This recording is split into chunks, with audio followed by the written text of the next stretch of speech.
Okay, welcome back. Our next show is from a program called Our Miss Brooks. And this episode was called The Burglar. It first broadcast on March 11th, 1950. Colgate Dental Cream.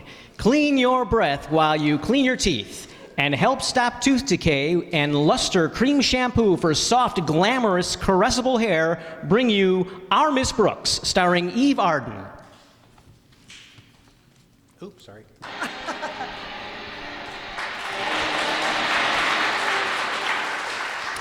It's time once again for another comedy episode of Our Miss Brooks, written by Al Lewis.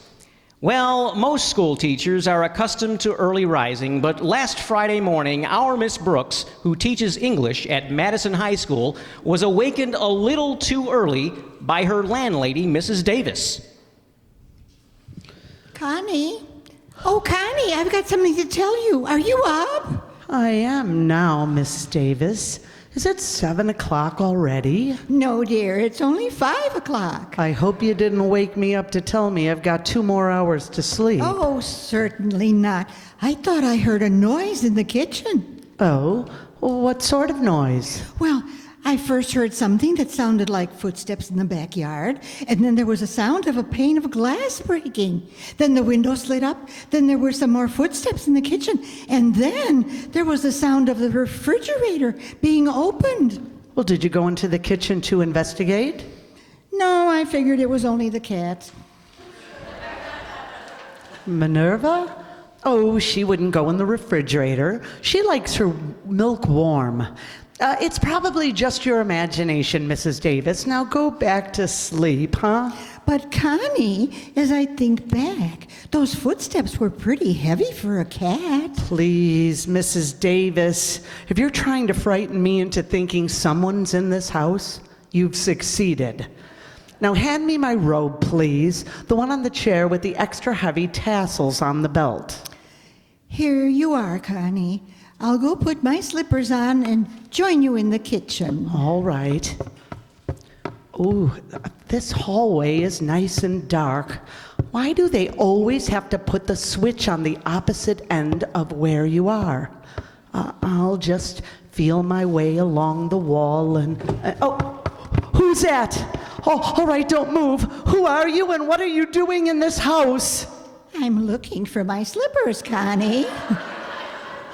Maybe they're under my bed. I'll go see. Oh, sorry, Mrs. Davis. I've got my bearings now.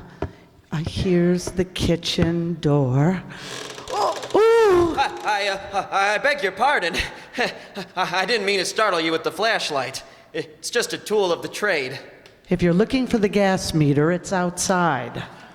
I'm not looking for the gas meter. Anybody else live in here besides yourself? My landlady, Mrs. Davis. But this seems like a very strange time to be taking the census. I'm not taking the census either, Miss, Brooks, Connie Brooks. How do you do? My name's Joe Phillips. Oh, well, happy to shake your flashlight, Mr. Phillips. If you're looking for money, I can save us both a lot of time. I'm a school teacher. Oh, no. I wasn't looking after money. I just broke in to raid your icebox. Of course, if I'd known you were a school teacher, I would have brought you a sandwich. But I don't understand. If you're just here just after food, why didn't you go to a restaurant? I got a dandy answer for you on that one. They charge. You see, I've been out of work for several weeks now, and since I was a kid, I've always been led to believe that starvation is a very unsatisfactory career. So, when I'm hungry, I just take a chance and drop into various kitchens. I've never heard of such a thing. Sit down at the table for a minute. I've got to hear more about this. Yeah, but you caught me red-handed. Aren't you going to call the police? The police? We're lucky there's enough in that icebox for you and me. Of course, we just had leftovers for dinner last night, but you're welcome to some leftovers. Well, to tell you the truth, I wasn't thinking about dinner. What I had in mind was breakfast. Oh, I'm sorry I lost my head.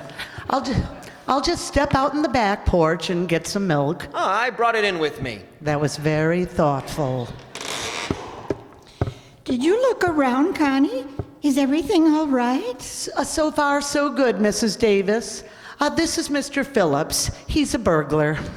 Oh, how do you do, Mr. Phillips? Have you been here long? Not very, Miss Davis. Why? Because I thought I heard someone moving around in here before. Did you notice anybody? Oh, just a little cat out on the back porch. Oh, that's Minerva. But it couldn't have been Minerva because he's a burglar. Yes, he claims he's just after our vitamins, Mrs. Davis. He doesn't seem very violent, so I thought I'd give him a bite to eat and get the rest of his story. Well, for heaven's sakes, I'll put on some coffee. Oh, thanks, Miss Davis. Could I trouble you for the address here, please? The address?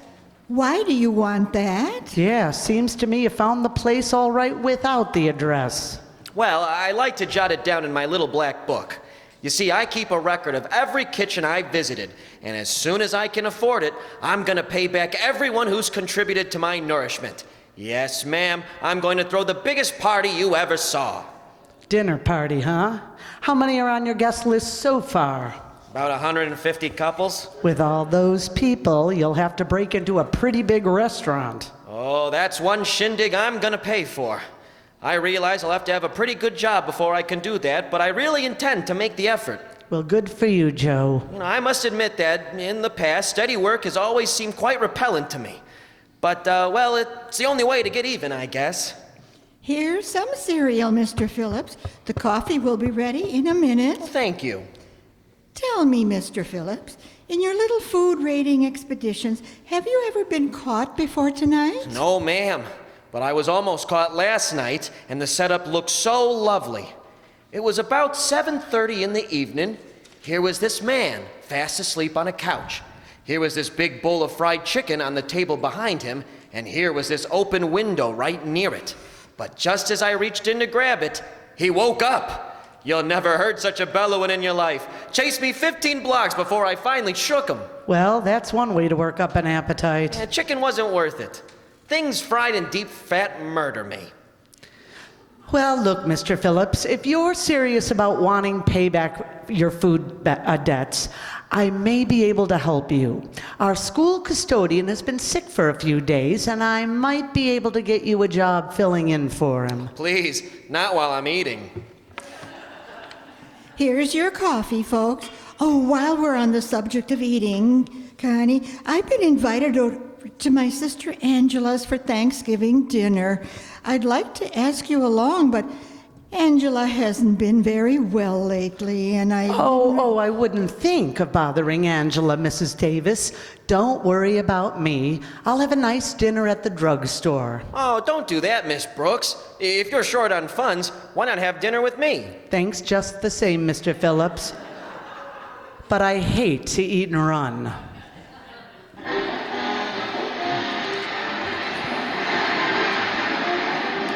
Our Miss Brooks, starring Eve Arden, will continue in just a moment. But first, here is Vern Smith. No other dentifrice offers proof of such results. Proof that Colgate Dental Cream helps stop tooth decay before it starts. 2 years research at leading universities using Colgate Dental Cream, hundreds of case histories, makes this the most conclusive proof in all dentifrice history on tooth decay. Conclusive proof that when teeth are brushed with Colgates right after eating, Colgate Dental Cream helps stop tooth decay before it starts. yes, the toothpaste you use to clean your breath while you clean your teeth now offers a safe, proved way to reduce tooth decay. Modern science shows decay is caused by mouth acids, which are at their worst right after eating. Brushing teeth with Colgates as directed helps remove acids before they harm enamel. Colgate Dental Cream has been proved to contain all the necessary ingredients, including an exclusive patented ingredient for effective daily dental care. Get Colgate Dental Cream today. Big economy size, only 59 cents. Always use Colgate Dental Cream to clean your breath while you clean your teeth, and Help stop tooth decay before it starts. remember, no other dentifrice offers proof of such results.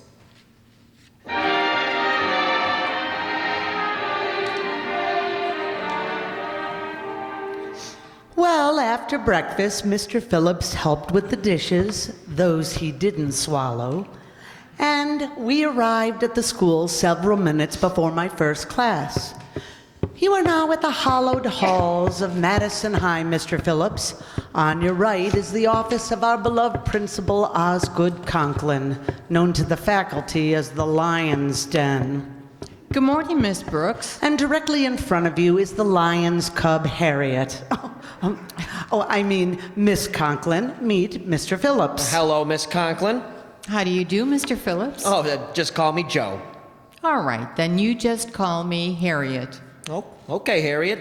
Now that we're all engaged, I'd like to ask something, Harriet. Has the custodian returned to work yet? No, Miss Brooks, he hasn't. As a matter of fact, Daddy has asked me to see that the things that need fixing around here get fixed. At least until he can get somebody to take Mr. Jensen's place. Oh, then we're just in time. You wait right here, Mr. Phillips. I'll arrange an interview with Mr. Conklin. Okay, Miss Brooks. It's me, Mr. Conklin. There's something I would like to talk to you about. Come in. Very well, Miss Brooks. But first, there's something I'd like to discuss with you. It seems the salary checks have been held up this month, and, well, this is a very embarrassing statement for me to make. But I'm short of funds. If you think that's an embarrassing statement, wait till you put the next question. I'm flat broke myself. Oh, I wasn't thinking in terms of borrowing money, Miss Brooks. Oh? But as I recall, your daughter, Harriet, brought you home to dinner one night last week. Now, my wife left town yesterday to visit her mother, and while I don't feel that you owe me a dinner, well, I am one up on you.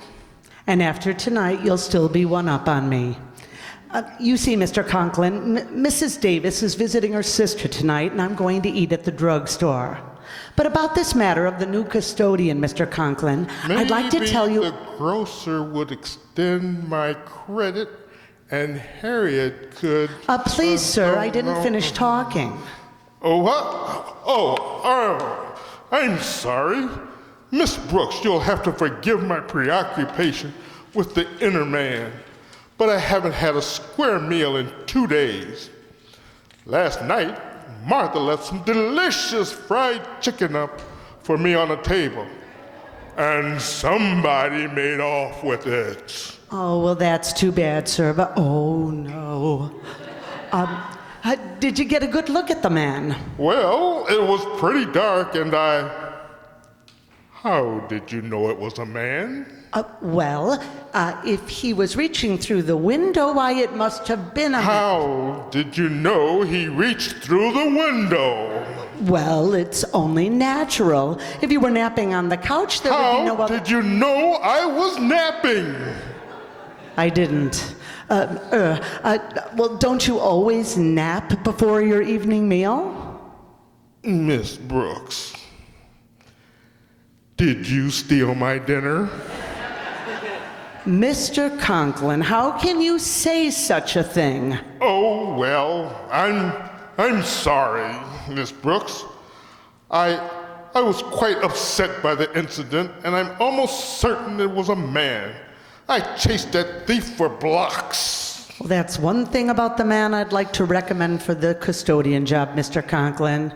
He's as honest as the day is long. What?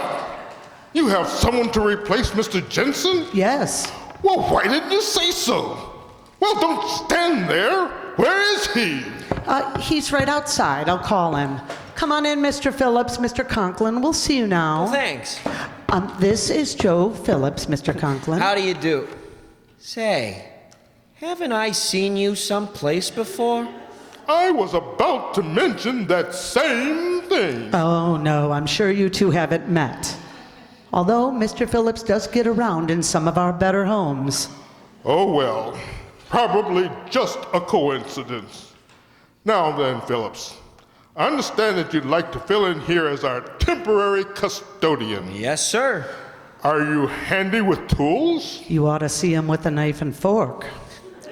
I'm very handy, Mr. Conklin, and hours don't mean anything to me. You said it. If I can just take a crack at this job, I know you'll be pleased. Very well. Here are the keys to the custodian's office. Now help yourself to a pair of overalls and report back to me. You've got yourself a job. But Mr. Conklin, don't you want to ask me questions about my background or anything? If there's one thing I have, it's an ability to judge character. Now go, my boy, and good luck to you. I'm sure I won't be sorry. I can tell by looking at the fellow that he is not only competent, but honest and loyal. Now, reach over to my desk and hand me the pen on it. I've got to send a memo to the board about our new custodian. Yes, sir. Oh, there's no pen on the desk, Mr. Conklin. Oh, there must be. I put it there myself alongside of my watch. Watch. Now, don't tell me that's gone too. Are you sure you put the watch on the desk, Mr. Conklin? Positive. When I came in this morning, I took it out of the little pocket in my trousers. Trousers? Yes, trousers. And stop turning your face away. It's common courtesy to look at the person you're addressing. Frankly, Mr. Conklin, I'm afraid to look.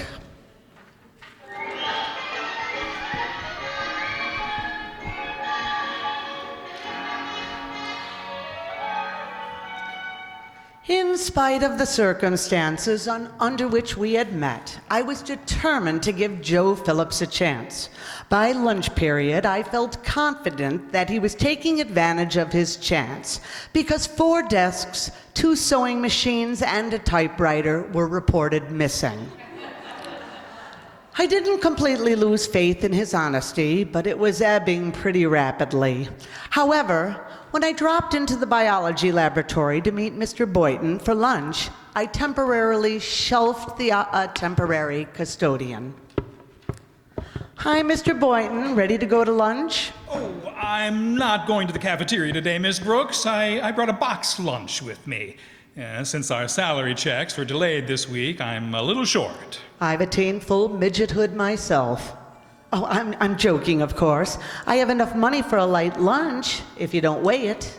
Look, Miss Brooks, we've been friends a long time. I brought a very large lunchbox down today, and I insist you share it with me. All right. You get in first. You're very kind, Mr. Boynton. Oh, it's nothing at all. You're the one who's kind.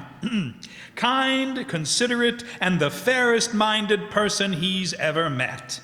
Well, that's what Mr. Phillips said about you this morning. Mr. Phillips? Our new custodian. He was here after first period, offered to help me clean out the lab. That's Mr. Phillips, all right. But couldn't we talk about him later? I'm kind of hungry, Mr. Boynton. Oh, of course. I'll get my lunchbox out of the desk and... well, that's funny. It's gone. Your lunchbox? My desk. Oh, well, come on, Mr. Boynton. We'll go halvesies on a glass of milk in the cafeteria. But where in the world did I... I can't discuss it in details just yet, Mr. Boynton, but I'm worried. I need your advice. Oh?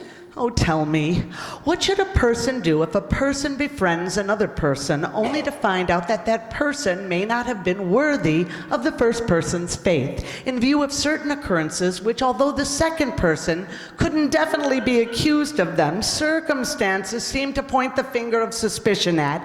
And well, oh, just tell me this, Mr. Boynton. What, Miss Brooks? How did I ever get to be an English teacher?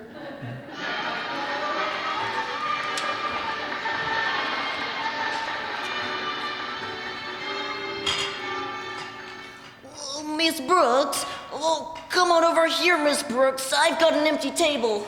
Oh, thanks, Walter. The cafeteria is pretty crowded today. Mr. Boynton's getting me some milk. Oh, this chicken a la king is swell today. You ought to try it. It sure does look good. But Walter, I'm surprised at your table manners. You're eating with your fingers. Well, everybody's eating with their fingers today. The silverware's all gone. What? Yeah, including a fine set of Easterling knives and forks donated by the wife of Madison High School's founder, Mrs. Eudora Critch. Well, she'll never miss them. She's been dead for 10 years. Oh, but this is awful, Walter. I can't help feeling it's my fault. Your fault? What did you have to do with it? Oh, I've got to tell somebody, and it might as well be you. Have you noticed the new custodian bustling around school today? Yeah, come to think of it, I have. He seems like a very industrious chap. He's industrious, all right. That's why I feel so responsible. Do you know where I met this gentleman? Where? In my kitchen icebox at 5 o'clock in the morning. Wasn't it awfully chilly? This is no kidding matter, Walter. This Joe Phillips broke into our place this morning, and when Mrs. Davis and I caught him, he said he just wanted a meal. He seemed so sincere, I brought him down to school and got him a job. Oh gosh, Miss Brooks, you mean you talked Mr. Conklin into hiring a crook? At the time, I was convinced he wasn't a crook, but in view of the day's events so far, I am now convinced that in spite of this very convincing approach, I was prematurely convinced. This isn't one of my better days. Oh, gosh, Miss Brooks, there's no reason for you to be so upset about it. Why don't we just call a cop and have him toast into the pocky? Because we haven't any evidence, Walter. Besides, I'd like to get him out of here without Mr. Conklin's knowledge. I'll never hear the end of it if he discovers I've recommended a criminal. Well, there must be something we could do. Oh, you should have called the police last night when you had him dead to rights. Hey, wait a minute. I've got an idea. You've gotta get him back to your place tonight. Have you got something you could lure him with? I'd like to think I have. His most vulnerable spot is his appetites. He'll eat anything as long as it isn't fried in deep fat. That murders him. Well, great. Then all we have to do is drop a casual remark that you're having a big turkey dinner at your place tonight and that you're leaving the house right afterwards. Where am I going? To the show. The Baron of Arizona just came to town. Is he taking me? No, it's the name of the movie. Oh. Now, you tell Mr. Boynton about our plan and have him at your house tonight at 7:30 or so. Then we'll... Quiet, Walter. Joe Phillips is coming over here. Now remember, you know nothing. All right. Well, good afternoon, Miss Brooks. Hello, Mr. Phillips. This is Walter Denton, one of my students. Oh, glad to know you, son. Enjoying your food? Oh, he's enjoying every handful. Sit down, won't you? Oh, thanks. I'm kind of tired. I've had a busy morning. Yes, I know. Plus, I'm not too familiar with the job as yet. Well, don't worry about it. I'm sure you'll pick things up as you go along. Now, Mr. Conklin's expecting big things from me, I guess, and I'm going to do my best not to let him down. But after all, I only have 2 hands. If you had more, there'd be no school by now. Oh, and, Miss Brooks, didn't you have to see one of the other teachers about something? Oh, what? Yes, of course. Please excuse me, Mr. Phillips. I've got to see one of the teachers about something. See you later, Walter. Bye. Now then, Mr. Phillips, you look to me like a man who likes to eat. I do my share of it. Yeah, me too. And if there's one thing I love, it's roast turkey. Say, now you're talking. There doesn't seem to be any room at the other tables, so I'll have to join you, Denton. Oh, hello there, Phillips. Hello, Mr. Conklin. Is that all you're having for lunch, Mr. Conklin? A glass of milk and a donut? It's all I require, Denton. I'm on a diet. Yes, sir. Harriet told me about your salary check being held up, but if you're that hard up, Quiet. That must be why Miss Brooks didn't have anything in front of her just now. She can't afford to eat. Don't be silly. She's purposely not having any lunch because her landlady, Mrs. Davis, is roasting them a big turkey for tonight. A big turkey. A big turkey? A big turkey.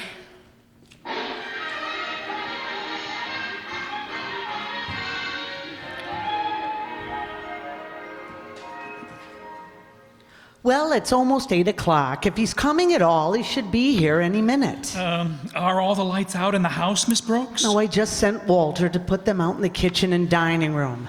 I also told him to leave the back door unlatched. I'm running out of windows. Psst, psst. Oh, Miss Brooks, come here a minute. What is it, Walter? Look, on this kitchen table here, in this roasting pan. It's a cooked turkey. A beautiful cooked turkey. Oh, now isn't that sweet? Mrs. Davis must have left it for me when she went to her sister's. Well, put the lid back on it, Walter.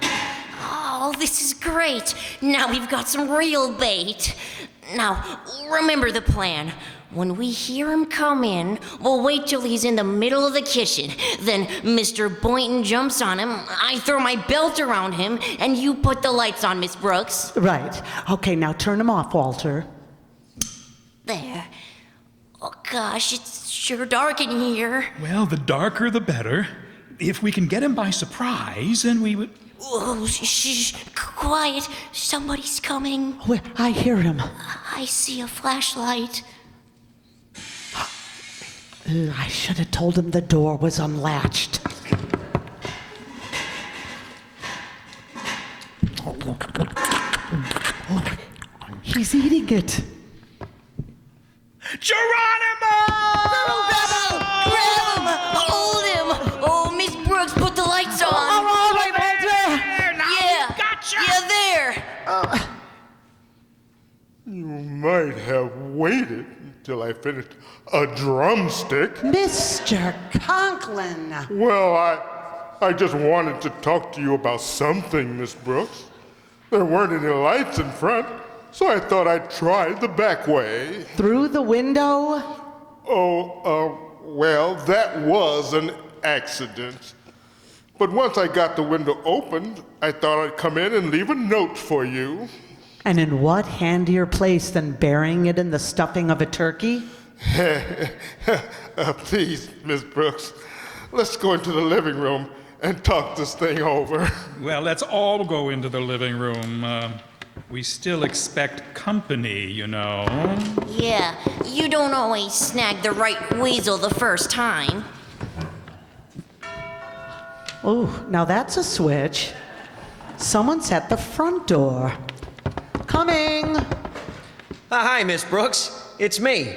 Mr. Phillips, what do you mean sneaking in my front way?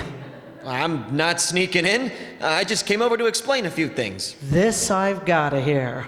Come in. So there you are. Good evening, Phillips. I'm glad you're here tonight, Mr. Conklin.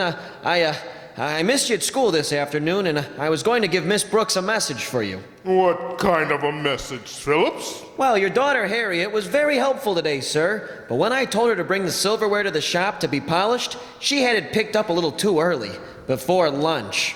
Yes, I know. That isn't the only mistake she made. While she was dusting, she put my watch and fountain pen in my desk, and I didn't find them until after school. But what about the desks and sewing machine and the typewriter that were missing? Oh, I just took them down to the cellar to repair them. They sure needed a good varnishing. So does my suspicious mind, Mr. Phillips. I owe you an apology. And so do I, Phillips. Me too. Fortunately, we've got something in the kitchen that will make us all feel a lot better. Suppose we start carving that nice roast turkey. Where do you keep your knives, my dear? What was that? It came from the kitchen. Well, come on. Let's investigate. Well, I should never have told Walter to unlatch that back door. Oh, I Miss Brooks. Oh, what's happened? Somebody swiped our turkey.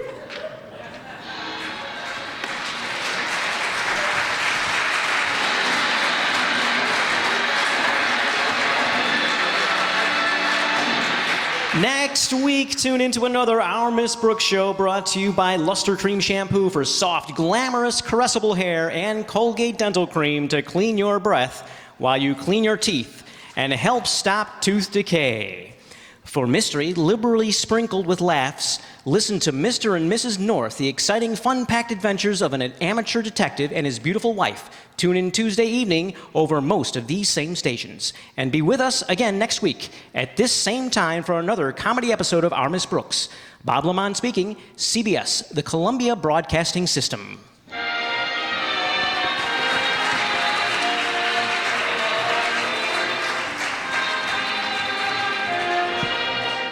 Okay, thank you again. And our cast for tonight, Walter Denton, played by Desmond Zuro.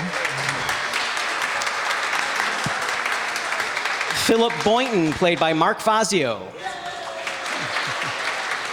Osgood Conklin, played by Andre Dixon. Harriet Conklin, played by Kathy Juarez.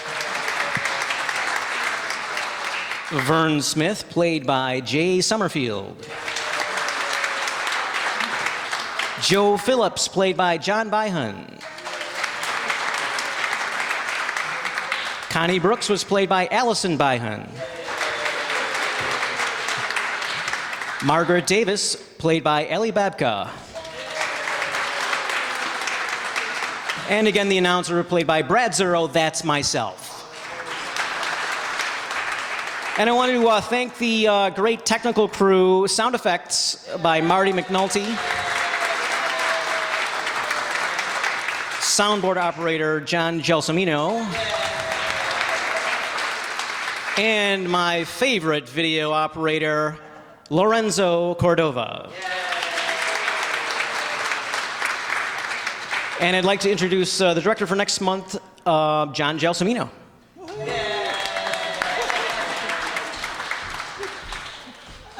So kind, you're so kind. Next month, we're going to present our 24th annual holiday show. We're going to continue the comedies with two of them. We're going to start the night with a Cy Howard produced program from My Friend Irma, and we're going to end with the Jack Benny program. For the entirety of the Jack Benny run, there was always a holiday show with Jack going shopping and creating havoc for the store clerk played by Mel Blanc. This is the final season of the Jack Benny program on radio, and it ends in an amazing way. So we hope you join us. Remember, it's the third Friday in December. That's the 16th. I was looking on my phone. The long-term weather forecast looks pretty good, so keep that in mind. Bring a couple friends, and we hope to see you on the third Friday in December. So look forward to seeing you.